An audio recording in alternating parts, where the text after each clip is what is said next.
Ito pala ang mga halamang nakakatakot sa buong mundo. Hello mga ka-jungle, maupay nga adlaw. Ngayong episode ay pag-uusapan naman natin ang mga halaman na nakakatakot sa buong mundo dahil sa masamang epekto at itsura nito. Kung ang tao ay mayroong nakakatakot, hindi naman magpapahuli ang mga halaman. Since malapit na ang undas, meron tayong 5 halaman na nakakatakot sa buong mundo. Ang una dito ay ang dull eyes. Ang white benberry o mas kilalang dull eyes na may scientific name na Actea pachypoda. Ang dull eyes ay isang wildflower na matatagpuan sa mga mature forest ranging from southern Canada to Georgia and West Minnesota. Kaya tinatawag na dull eyes ang mga plant na ito mga ka-jungle dahil sa mga oblong na hugis ng bulaklak nito na kulay puti at mayroong black dot sa gitna at kulay pulang mga tangkay o stalk nito. Ito ay may laki na hanggang 30 to 60 cm.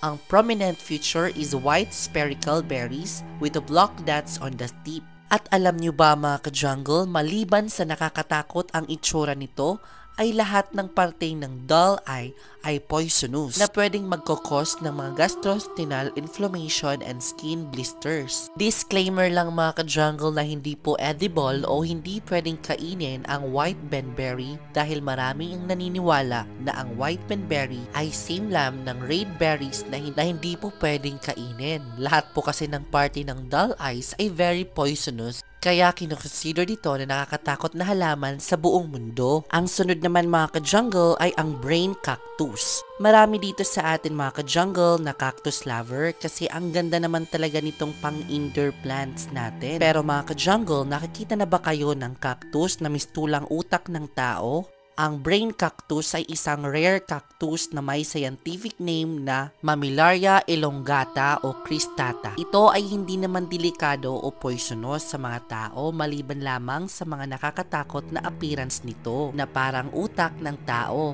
Kaya marami ang mga plantita na inilalagay ito ng brain cactus sa pot na hugis skull o bungo dahil maganda itong idea para sa Halloween time. Dahil sa corvée stem na may wrap at twist around the plant, kaya nagmumuka ito na brain. Meron itong matingkad na kulay green at katulad ng ibang cactus ay spiky nito. Alam nyo ba na ang ating brain cactus is originated from Mexico? Tinuturing nila itong wild plant lamang dahil ang brain cactus ay mabilis mabuhay at lumago sa matabong outcropping at crevices. Kung ikaw naman ay mag-aalaga ng brain cactus mga ka-jungle, maganda daw ito ilagay mismo sa malapit sa window pero dapat nasa likod ng ating mga bahay. Mga brain cactus natin ay mahilig sa araw lalo na ang mga afternoon sunlight. Hindi rin ito need ng everyday na dilig dahil mabubuhay pa rin ito kahit dry ang soil. Ikaw mga ka-jungle, nakikita na ba kayo ng brain cactus? Diba nakakatakot? Ang sunod naman na halaman ay ang ating mga Venus flytrap. Kilala ang ating Venus flytrap as a carnivorous plant. Ito ay makikita lamang sa United States in the North Carolina and South Carolina. Isa din itong wild plant mga ka-jungle, meron itong scientific name na Dionea muscipula. Kaya tinatawag itong carnivorous plant mga ka-jungle ay kumakain ito ng mga insekto tulad ng langaw at lamok. At ang arachnids niya ginagamit sa pag-trap ng mga structure formed by the terminal portion of the each plant of the leaves, which is triggered by the tiny hairs called trigger hairs or sensitive hair on their inner surface. Ang mga sensitibo na mga buhok ay nagtataglay din ng mga heat sensor mga ka-jungle. Kapag nakakasense sila ng apoy or init ay automatically sila ay nagsasara. Kaya naman napaka-resilient din ang mga halaman na ito. Ang Venus flytrap ay isang evergreen plant with rosette of leaves. Each leaf has meron na flat stalk na bawat meron dulo ay may trap. The trap has reddish center of the line with the teeth. Meron itong maliliit na puting bulaklak ay nagkukumpul-kumpul sa ibabaw ng mga tangkay nito. Ang ating Venus flytrap ay hindi naman harmful sa mga tao, kaya kasama ito sa mga nakakatakot na halaman sa buong mundo dahil ito ay carnivorous plant na mga ka-jungle na kumakain ng mga insekto. Ang sunod naman na halaman mga ka-jungle ay ang bleeding tooth.